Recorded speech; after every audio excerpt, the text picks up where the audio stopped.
While I was away on a work trip, my parents sold the home I'd always dreamed of just to pay for my brother's lavish vacation. You think you know people, right?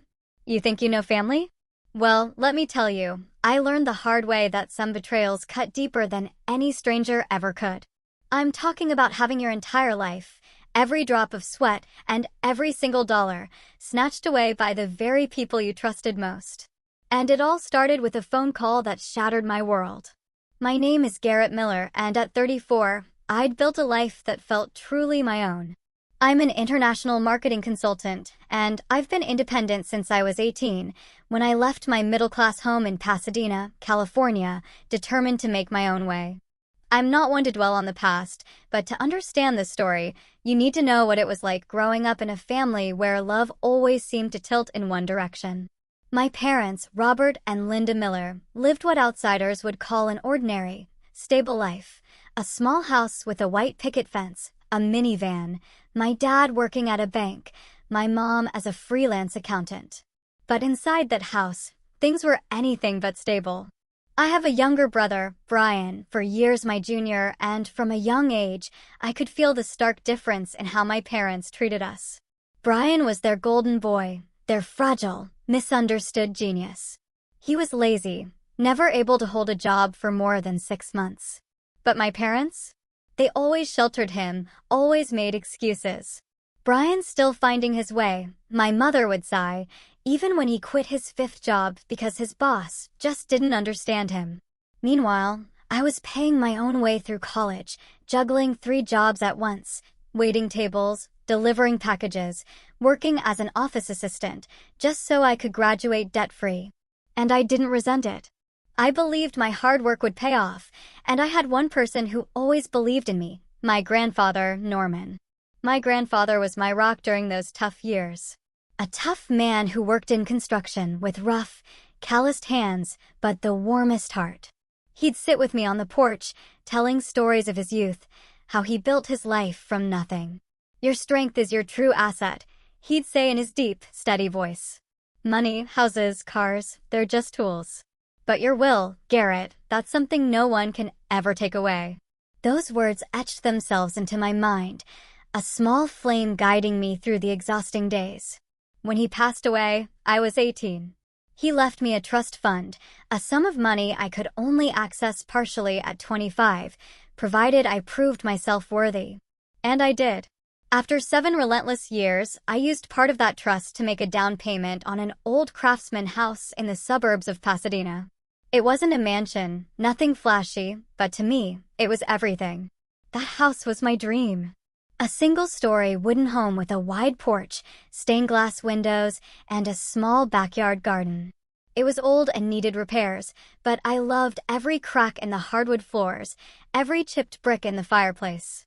I spent months fixing it up myself, sanding the floors, repainting the walls, replacing window panes.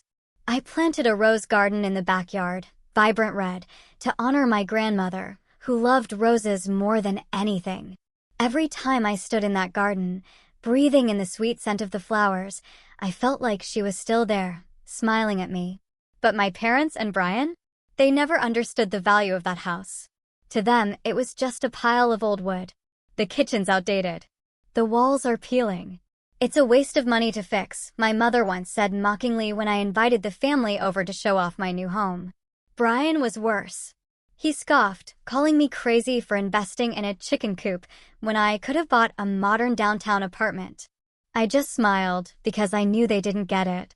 That house wasn't just a place to live. It was a symbol of the years I'd fought, the sleepless nights working, the times I told myself to be stronger. The difference between Brian and me wasn't just our personalities, it was how our parents treated us. While I scraped together every penny to buy my house, Brian was handed everything.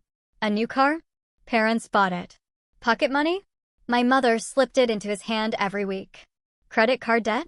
My father paid it off. I wasn't jealous, but I couldn't help feeling the profound unfairness. I had done everything right, studied, worked, stood on my own 2 feet. Yet, every time I visited home, I'd hear my mother gush about Brian's new opportunities, or my father talk about how Brian was about to do something big. But Brian's big moment never came. I remember one time, after I'd just been promoted at my consulting firm, I went home for dinner. As usual, Brian was complaining about being fired again. My boss didn't know how to use me, he whined, holding a beer, glaring at me. Not everyone's as lucky as you, Garrett, always having everything handed to you. I was stunned. Lucky me? The one who worked himself to exhaustion to get where I am? But I didn't respond. I just ate my dinner in silence and left. I'd learned that arguing with Brian or trying to explain things to my parents was utterly pointless. Everything changed when I received a huge opportunity, a 6-week international consulting project in Europe, spanning London and Frankfurt. It was a pivotal project, the kind that could elevate my career to new heights. I was thrilled, but also anxious. 6 weeks was a long time, and I didn't want to leave my house empty. So, I decided to ask my parents to look after it. Just stop by a few times, check the locks, water the rose garden. A small task, right? But when I handed the house key to my father, a strange, cold feeling crept into my heart, as if I had just entrusted a piece of my soul to someone who didn't truly value it.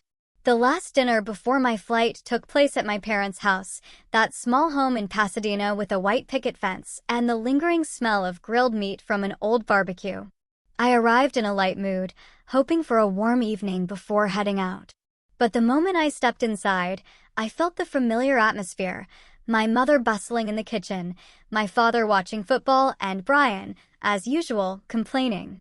He was sprawled on the sofa, phone in hand, his voice dripping with frustration. Work sucks. My boss keeps giving me pointless tasks. I can't waste my youth at that company.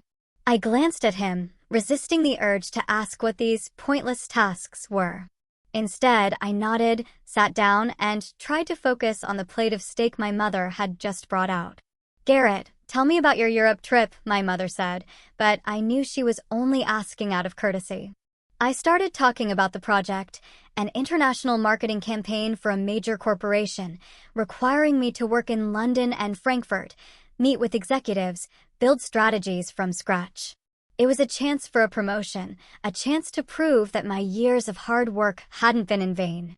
But as I spoke, my mother's eyes drifted to Brian, as if he were the one who needed attention. Brian's considering a new job, she interrupted, her voice brimming with excitement. A tech startup, they say it's very promising. I paused, the food in front of me suddenly losing its appeal. Brian, who had never held a job for more than 6 months, now had a promising opportunity. I looked at him, hoping to see some enthusiasm, but Brian J. UST shrugged, eyes glued to his phone. Maybe, he mumbled. But it's stressful. I need a break first. I swallowed the question rising in my throat. A break? You've been on a break your whole life. My father, who usually stayed quiet during dinners like this, suddenly spoke up. Garrett, you're going away for so long. What about your house? I seized the chance to change the subject. Can you and Mom look after it for me? Just stop by a few times. Check the doors. Water the plants. I'll leave the key here. I pulled the key from my pocket and placed it on the table. My father nodded, but there was something distant in his eyes, as if his mind was elsewhere. All right, he said, then turned back to the TV. My mother patted Brian's shoulder, saying, my boy needs to relax. Work's so stressful, isn't it? I felt a heat rising in my chest. Stressful? Brian didn't know what stress was. He lived off our parents' money while I had paid for everything myself, from college tuition to every single brick in my craftsman house. But I said nothing. I'd learned long ago that arguing with my family led nowhere. Instead, I stood up, thanked my mother for the meal, and handed the key to my father. I'm off. Say hi to Brian for me when he looks up from his phone, I said, trying to keep my tone light. Brian just glared at me, saying nothing. The next day, I boarded a flight to London. As the plane took off, I looked out the window, thinking about my house. I pictured the rose garden, its vibrant red petals glowing under the California sun. I told myself everything would be fine. My parents would look after the house, and I'd focus on my work. But deep down, a small voice warned me that I had just made a terrible mistake. London greeted me with drizzle and a frenetic pace. The project started immediately, and I threw myself into work like a machine. Late-night meetings, endlessly revised plans, and presentations to executives left me with little time to breathe. But I loved it. I loved the challenge, the chance to prove myself.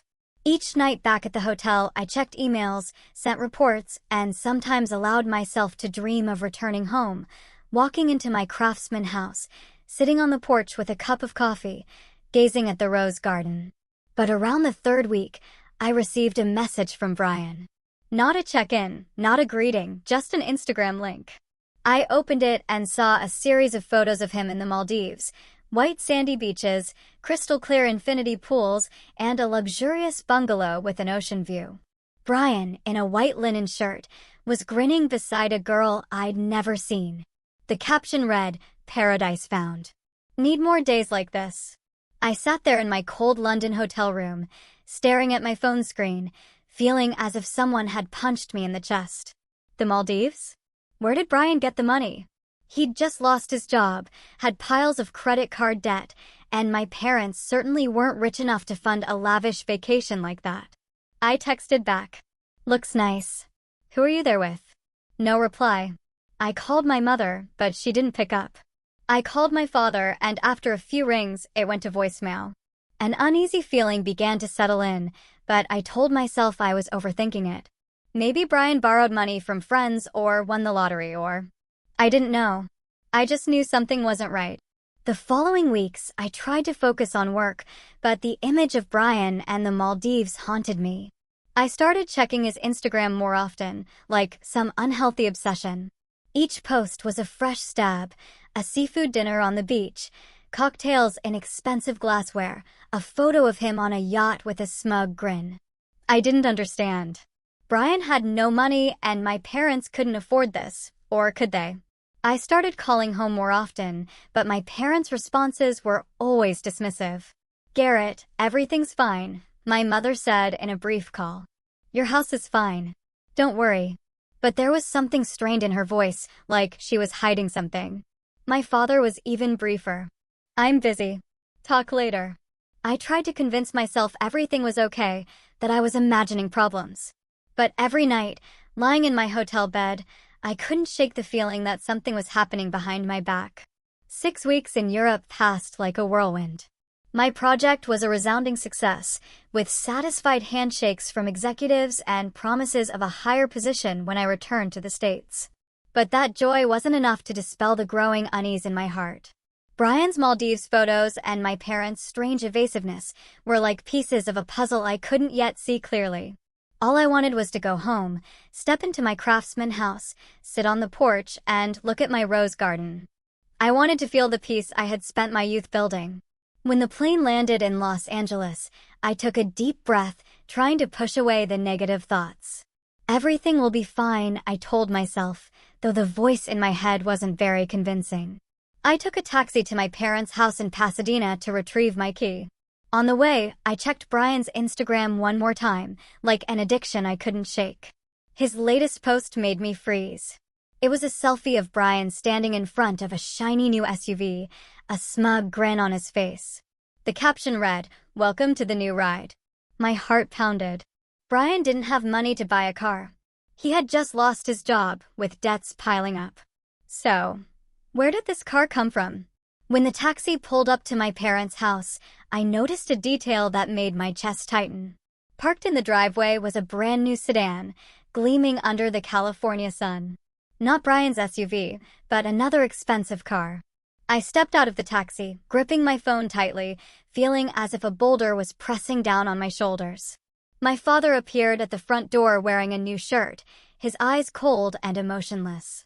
"Come in, Garrett," he said, his voice low but lacking its usual warmth. "We need to talk." I stepped inside, the air heavy like the calm before a storm. My mother was sitting at the dining table, her hands clasped tightly, her eyes fixed on the floor. Brian wasn't there, but his presence loomed like a shadow. I set my suitcase down, trying to keep my voice steady. "Where's my house key, Dad?" I asked, but the look in my parents' eyes told me the answer wouldn't be simple. My mother looked up, her lips pressed tight, then said, her voice trembling, "Garrett, your house." We sold it. The world around me seemed to stop. I stood frozen, my ears ringing as if someone had just punched me in the face. Sold? I repeated, my voice hollow. Sold my house? What do you mean? My mother looked away, unable to meet my eyes. My father crossed his arms, his voice firm. We needed the money, Garrett. Brian needed a fresh start. He deserved to enjoy himself a little. And I needed a new car. I stared at my father, feeling like I was looking at a stranger. My house, I said, my voice shaking with anger. I spent my whole life buying it. Every dollar, every hour of work, every callus on my hands from fixing it up. You sold it to buy a car for you and to pay for Brian's Maldives trip. I was almost shouting, but my father just shrugged as if it were obvious. You're always fine, Garrett, he said. You.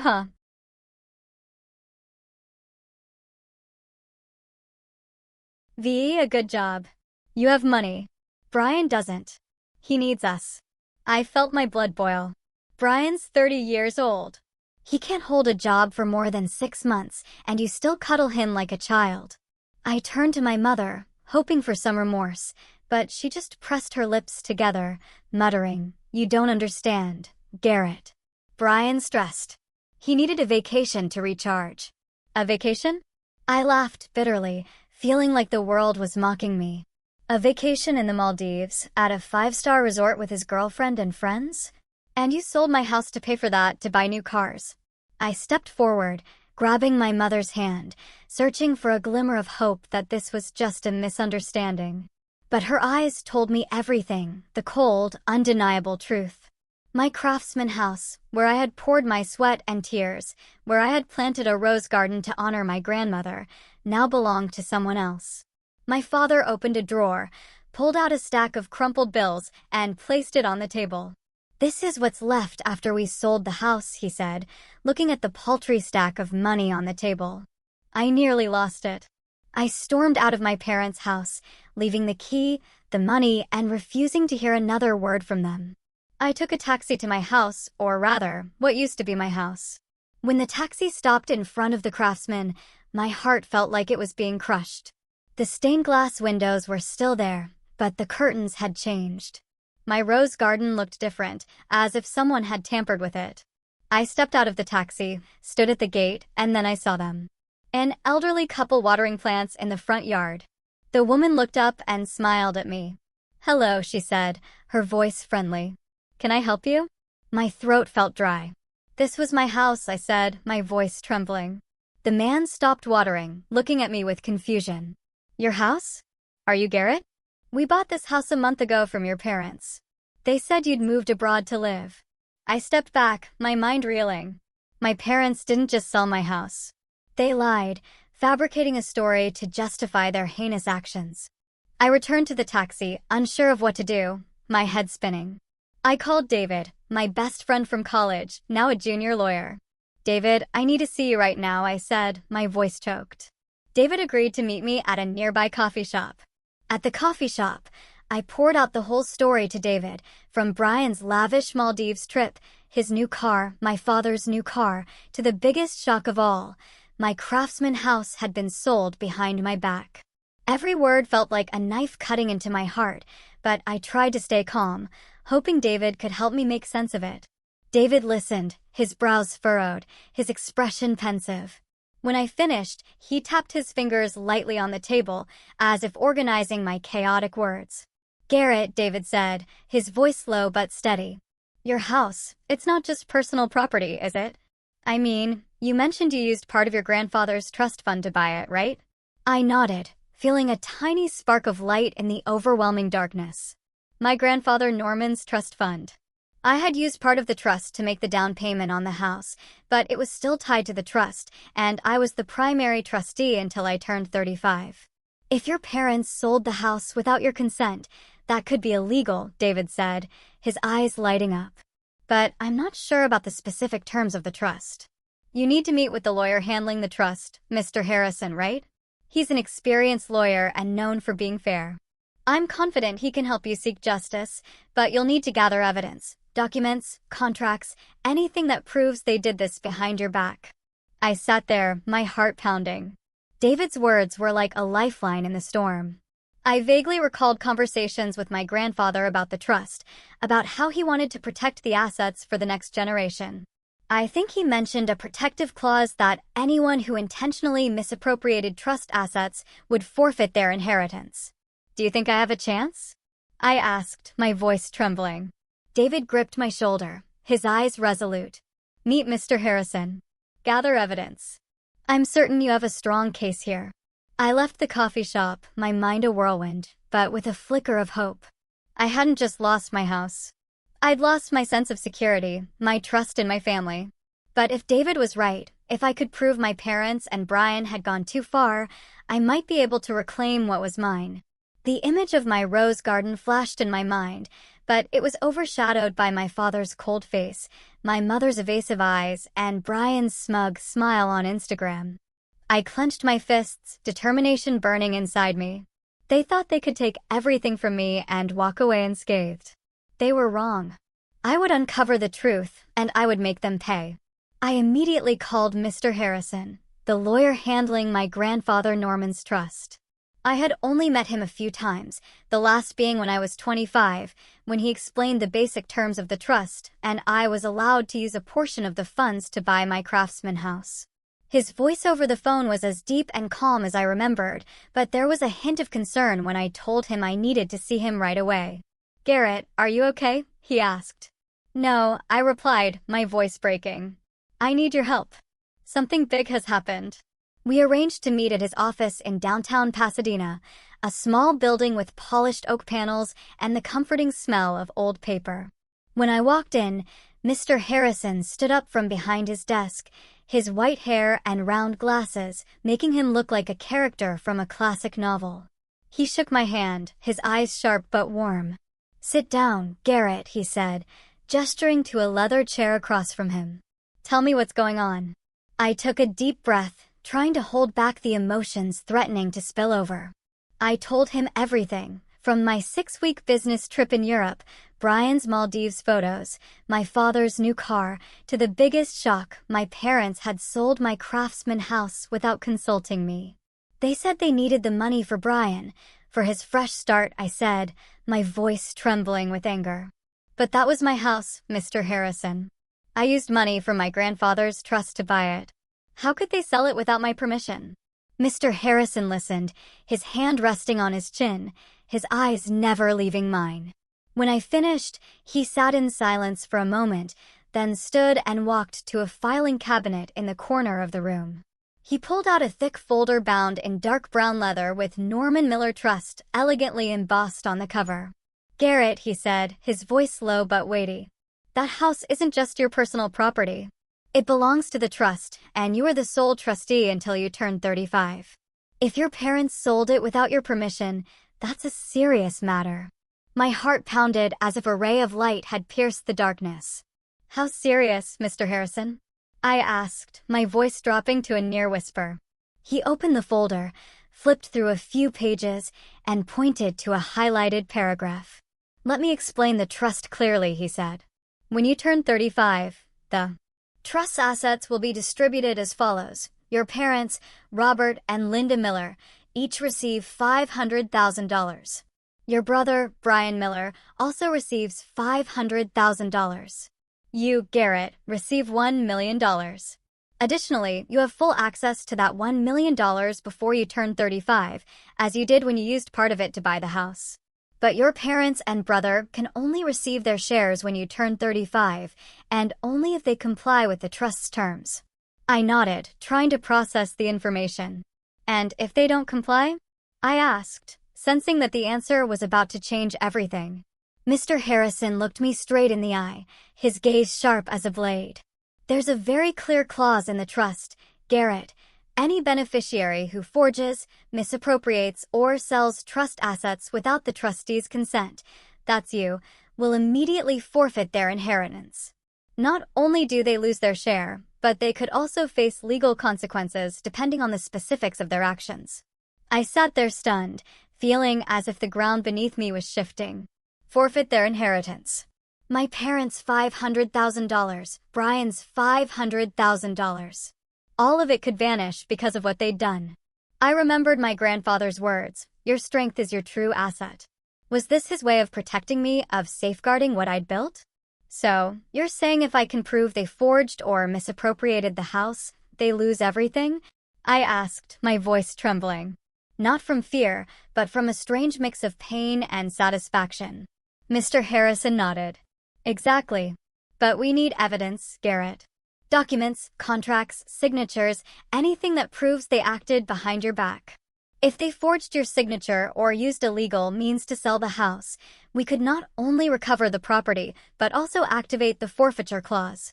He paused, looking at me with a sympathetic gaze. But you need to prepare yourself. This isn't just a legal matter. This is your family. Family? The words stabbed at my heart. My parents, who had raised me, had become betrayers.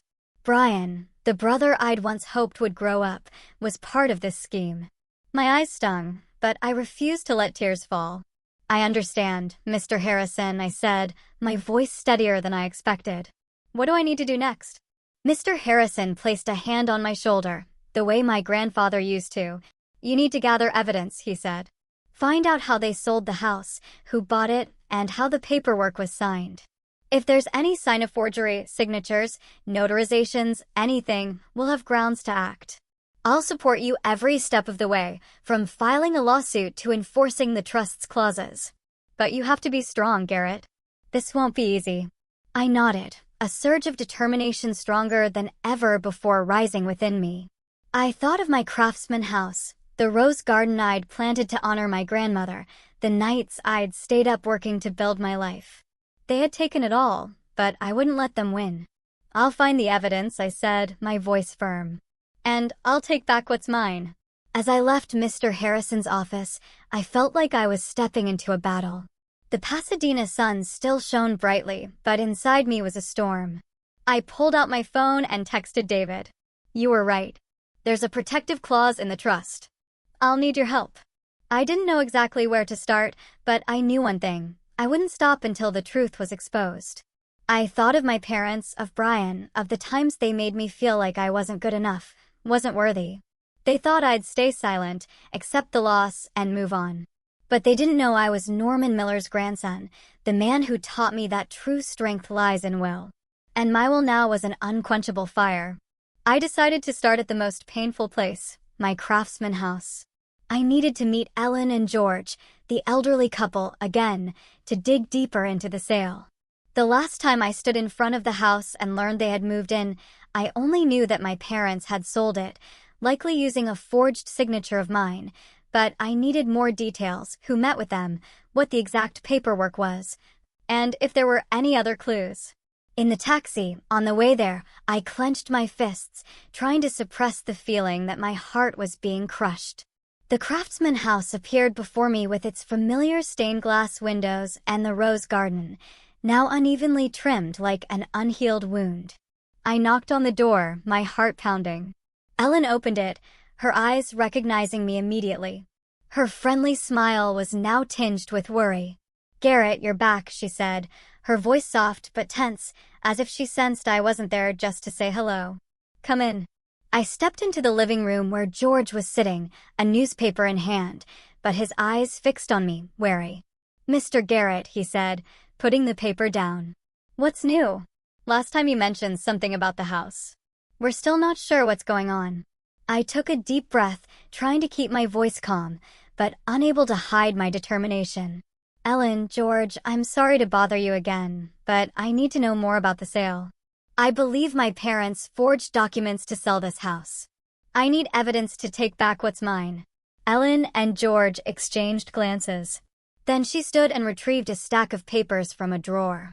We don't want to be caught up in any trouble, Ellen said, her voice low.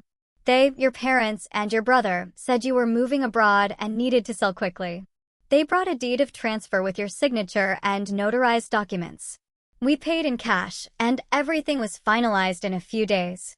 I held the papers, my heart racing. The sale contract was in my father's name, Robert Miller, with the signature purportedly mine on the deed of transfer. But it wasn't my signature.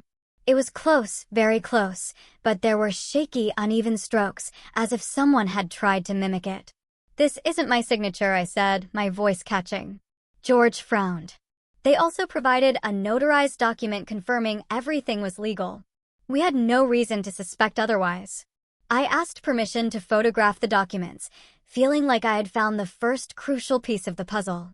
Ellen looked at me, her eyes full of concern. "If you're telling the truth, we're victims too. We paid for the house, moved in. If something's wrong, we need to know." I nodded, promising to follow up with them. As I left the house, I felt a mix of relief and simmering anger. My parents had forged my signature, but I needed more evidence to tie it all together. Back at the temporary rental I'd taken, I contacted David again. He agreed to help me analyze the documents and suggested checking for related paperwork at my parents' house. "If they took original documents from your house, they might still have them," David said. The thought of returning to my parents' house made me shudder. But I knew I had no choice. I had to confront them, not to argue, but to act discreetly. I went in my parents' house one morning, knowing they'd be out grocery shopping. I slipped inside and quietly opened their filing cabinet.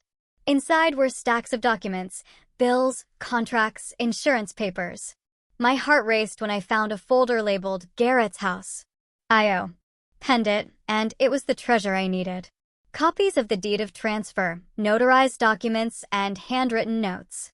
I recognized my mother's handwriting immediately, numbers, dates, and a note that read "all cash offer, quick and clean." But what chilled me was the notarized document. The notary was listed as John H. Thompson, but the notary's signature looked sloppy, unprofessional. I photographed everything, carefully put it all back, and left before my parents returned. I now had nearly enough evidence, but I wanted to understand Brian's role in this. He wasn't just a beneficiary of the sale proceeds. He might have been part of the plan. I went back to Brian's Instagram, reviewing his Maldives posts. One photo showed him with an unfamiliar man, both standing in front of a real estate office. I zoomed in and recognized the logo of a local real estate company. This was a lead. I visited the real estate office, posing as a potential home buyer to gather information. The agent, a woman named Avery, was eager to assist. When I subtly steered the conversation toward the Craftsman house, she nodded. "Oh, the house on Oak Street. That was a quick deal." The seller was Brian Miller, who said his brother was moving abroad and needed to sell fast. We found a cash buyer right away. I kept my expression neutral, though rage boiled inside me. "Brian handled everything himself?" I asked. Avery nodded. He brought all the paperwork, including his brother's signature and notarized documents. We had no reason to doubt it. I left the office, my mind reeling. Brian didn't just know about the sale. He was the one who executed it. My father forged the notarization. My mother forged my signature. And Brian handled the transaction. They had worked together perfectly to steal everything from me. But they made a critical mistake. They didn't know the house was tied to the trust, and I had Mr. Harrison on my side. I contacted Mr. Harrison again, sending him all the evidence. The deed with the forged signature, the questionable notarized document, and the information from the real estate agency. He reviewed it, his voice over the phone calm but resolute. "Garrett, this is strong evidence. A forged signature and notarization are serious legal violations. We can file a lawsuit to reclaim the house, and the forfeiture clause will be activated. But you need to be certain about this. Once we proceed, your family will never be the same." I fell silent, thinking of my parents, of Brian, of the family dinners that were now just memories. "They destroyed our family first, Mr. Harrison," I said. "I'm just taking back what's mine." He agreed, promising to prepare the legal documents. "Stay calm, Garrett," he said. "We'll do this the right way." When I hung up, I stood in front of the mirror in my hotel room, looking at myself. I was no longer the Garrett from 6 weeks ago who believed his family would never betray him. I was someone new, forged by pain and determination. I thought of my grandfather, my rose garden, my Craftsman house. I would take it all back, not just for me, but for the promise I kept to him. True strength lies in will. After the call with Mr. Harrison, I knew I had enough evidence. The deed of transfer with a forged signature, the fraudulent notarized document, and confirmation from the real estate agency that Brian was the one who facilitated the sale. But filing a lawsuit wasn't enough. I wanted my parents and Brian to face the truth in front of the entire family, in front of the relatives who had watched me grow up, who had heard my parents boast about their golden boy, Brian. I wanted them to see the consequences of their actions, not through a cold legal letter, but in person, in a moment they couldn't escape. I called Aunt Susan, my mother's older sister, who was always fair and straightforward. She was the only family member who had ever praised my efforts, who said my grandfather would be proud of me. Aunt Susan, I said over the phone, keeping my emotions in check. I want to organize a family gathering. Invite everyone. Aunts, uncles, cousins. I have something important to say. She hesitated, sensing the gravity in my voice. Garrett, is something wrong? She asked. I only replied, I need everyone there. I'll explain later. I chose a weekend and borrowed Aunt Susan's house for the gathering. I told her it was a family update after my business trip. I didn't reveal the details, but told my mother I wanted to make peace after recent tensions. My mother, perhaps out of guilt or confidence that I had accepted the loss of my house, agreed immediately. That's good, Garrett, she said, her voice relieved. The family needs to come together. Brian will be happy to see his big brother. I clenched my jaw, suppressing my anger. They didn't know this gathering wasn't about reconciliation. It was about exposing the truth. I contacted Mr. Harrison, inviting him to attend as a family friend. He agreed, bringing the trust documents and the evidence I had collected. Are you sure you want to do this in front of the whole family, Garrett? He asked, his voice low but concerned. This will be a big shock. I nodded over the phone. They chose this path, Mr. Harrison. I'm just helping them see where it leads. On the day of the gathering, I arrived at Aunt Susan's house early to help set up tables and prepare food. She looked at me, her eyes full of worry. Garrett, are you okay? You seem different. I gave her a strange smile and patted her shoulder. I'm fine, Aunt Susan. Today's an important day. Family members started arriving, Uncle Paul, cousins, and a few close family friends. Everyone was laughing and hugging, as if this were just a normal gathering, but my heart was pounding like a warrior preparing for battle. My parents arrived, my father in his new shirt, my mother in a light blue dress, her smile forced but confident. Brian showed up late, strutting in with his usual smug demeanor, wearing a white linen shirt like the one in his Maldives photos. He clapped me on the shoulder, saying loudly, "Big bro, you're back. How was Europe? Don't be mad about the house thing. Life's too long for that." I looked into his eyes, seeing his arrogance untainted by remorse. I just nodded, giving a faint smile. Yeah, Brian, life's long. Once everyone was settled around the tables in the backyard, I stood up, holding a glass of wine, but not drinking.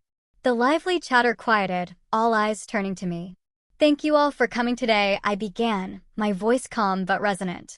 I just returned from 6 weeks in Europe, working on a major project.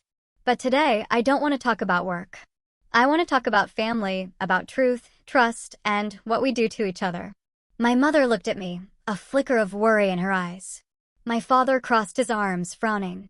Brian smirked, as if expecting an apology or reconciliation. I set the wine glass down and pulled a stack of papers from my bag, copies of the deed, the forged notarized document, and photos from the real estate agency. When I went on my trip, I asked my parents to look after my craftsman house, I continued, my voice slow but icy. The house I bought with my sweat, tears, and part of the funds from Grandpa Norman's trust. But when I returned, I found out my parents sold it without asking me. Murmurs rose around the table. Aunt Susan covered her mouth, her eyes wide. Some cousins exchanged confused glances. My mother stood up, her voice trembling. Garrett, what are you doing? This isn't the place for this. I raised a hand, gesturing for her to sit. No, Mom. This is exactly the place. Everyone needs to know the truth. I held up the papers. This is the deed of transfer for the house. It has my signature, but I didn't sign it. This is a notarized document signed by someone named John H. Thompson, but the signature is fake. And this, I pulled out my phone, showing the photo of Brian in front of the real estate office, is proof that Brian facilitated the sale, lying that I was moving abroad for work. The air grew heavy. Brian's face paled, and he forced a laugh. What? What are you making up, Garrett? Don't blow this out of proportion. I locked eyes with him, feeling all my pain and anger surge. Making it up? Let Mr. Harrison explain. I gestured to Mr. Harrison, who had been sitting quietly at the end of the table. He stood, holding the trust documents, his voice low but commanding. I am the attorney managing the Norman Miller Trust, he began. The Craftsman House belongs to the trust, with Garrett as the sole trustee. Selling it without his consent was illegal, but more critically, the trust has a clear clause. Anyone who forges, misappropriates, or sells trust assets will immediately forfeit their inheritance. Gasps echoed around the table. My mother covered her face. My father sat frozen, his hands trembling. Brian slammed the table, shouting, What? What are you talking about? It's just an old house. Mr. Harrison looked at him, his voice cold. Not just the house, Mr. Brian. You and your parents have forfeited $500,000 each from the trust, a total of $1 million, plus the vacation cabin in Big Bear. Furthermore, forging signatures and notarizations is a criminal offense. You will face legal consequences. Silence fell, broken only by the soft rustle of the wind in the backyard. My mother clutched her face, stifling sobs. My father approached Mr. Harrison, demanding to see the trust documents. Brian slammed the table again, yelling, What? Grandpa had that much money and left it all to Garrett? Why didn't anyone tell me? He turned to me, his eyes bloodshot. Garrett, you knew about this and said nothing. How selfish are you? I looked at Brian, feeling like I was staring at a spoiled child. Selfish, I replied, my voice calm but sharp as a blade. I worked my whole life to prove I was worthy of Grandpa's trust. You, Brian, only took handouts from Mom and Dad, living off deceit. Grandpa put me in charge of the trust because he believed I'd use it wisely. And now you've all stripped yourselves of your own inheritance. My mother rushed to me, grabbing my hand, tears streaming down her face. Garrett, I'm sorry. I didn't know about the trust. I just wanted to help Brian. You're his big brother. You can forgive us, right? You can share the inheritance as planned. My father turned, his voice hoarse. Garrett, we're family. You can't let us lose everything like this. Think it over. Brian jumped in, his tone almost pleading. Big bro, please think it over. $2 million in inheritance isn't small. I looked at them. My mother with tear-filled eyes. My father with a defeated expression. Brian with his childish anger. Part of me wanted to forgive, to hug my mother and say everything would be okay. But then I remembered my rose garden, my craftsman house, and my grandfather's words, your strength is your true asset. They had chosen to betray me, chosen Brian over justice. You're not my family, I said, my voice calm but cutting. Family doesn't steal each other's dreams. My mother collapsed into a chair, sobbing uncontrollably. My father held her, unable to meet my eyes. Brian stormed out of the backyard, muttering curses. The other family members looked at me. Some nodded. Others quietly left.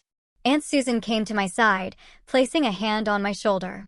You did the right thing, Garrett, she said. Your grandfather would be proud. As everyone left, I stood in the backyard, watching the sunset paint the Pasadena sky golden. Mr. Harrison patted my shoulder. You did what you had to, he said. The legal documents are ready. We'll reclaim your house, and they'll pay the price. I nodded, but inside I didn't feel victorious. There was only an emptiness where my love for my family once was. In the days following the family gathering, I felt like I was living in a whirlwind. Mr. Harrison and his legal team sprang into action, filing a lawsuit in the Pasadena court with serious charges, forged signatures, fraudulent notarization, and misappropriation of trust assets.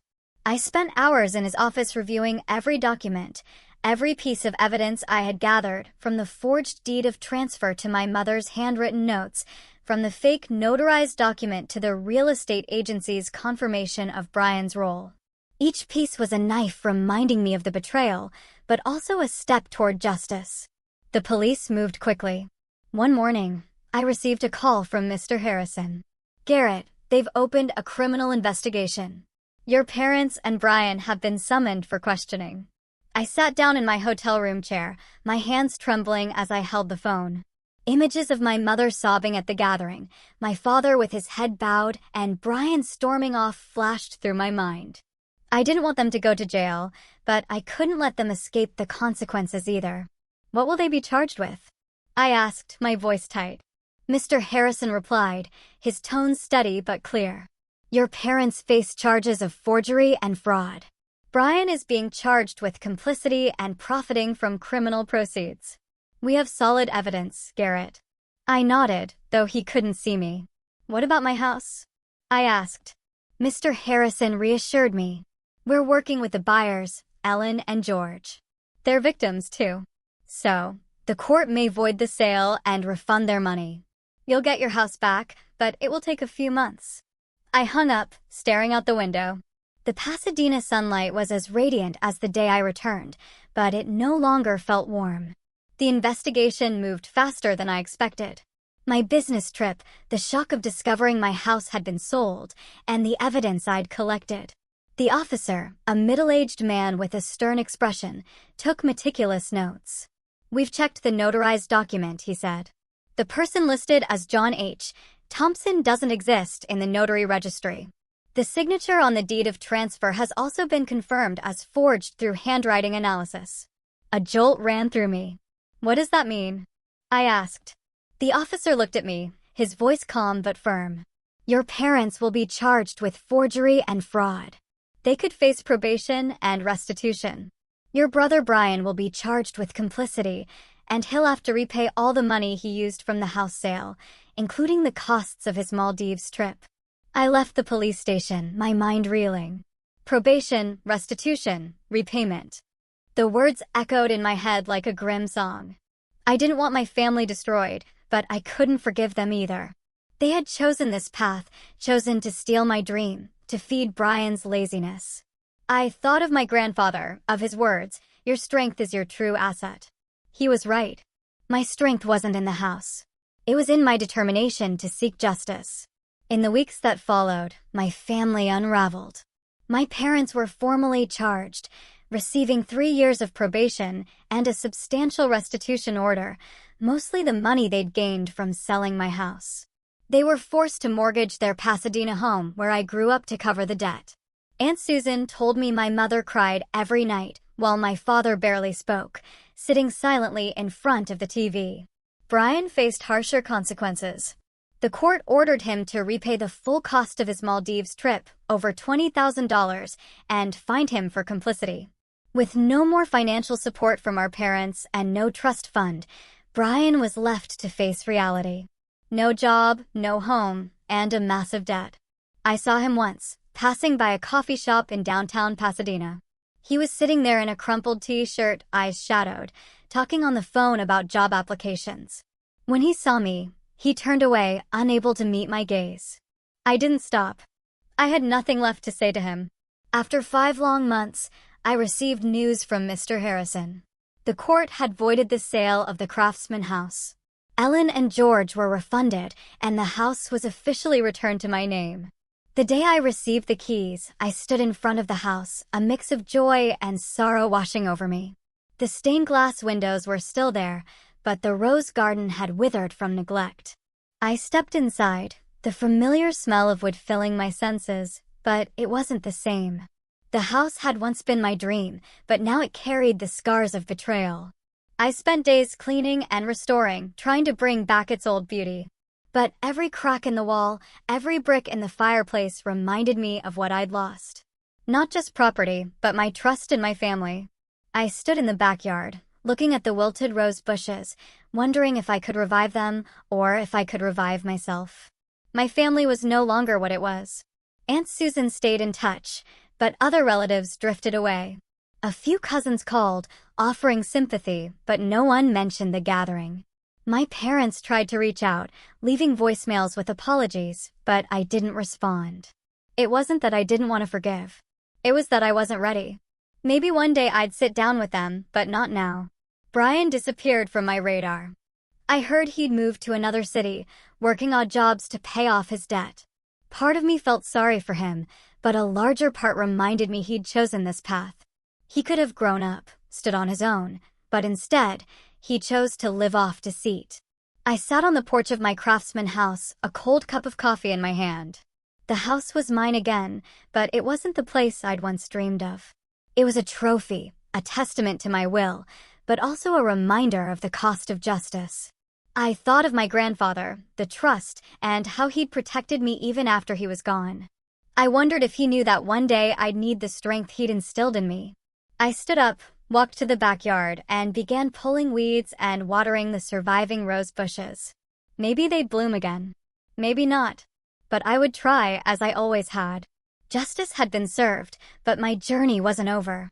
I would rebuild not just the house, but my life, one step at a time. While restoring the house, I began thinking about the trust fund, the $1 million I would receive when I turned 35, now just a few months away. My parents and Brian had forfeited their inheritance, and the $1.5 million, along with the vacation cabin in Big Bear, now belonged to me. But I didn't want to keep it all for myself. My grandfather had taught me that true wealth lies not in money, but in what you leave behind for the world.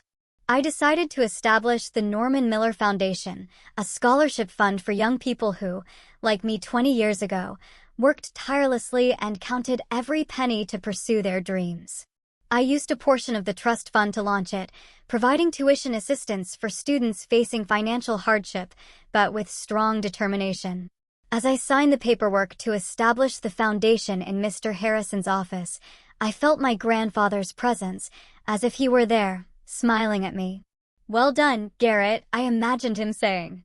"This is true strength." The scholarship fund quickly gained attention.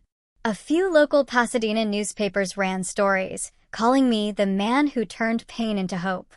I didn't care for the spotlight, but I was proud when I received thank you letters from students.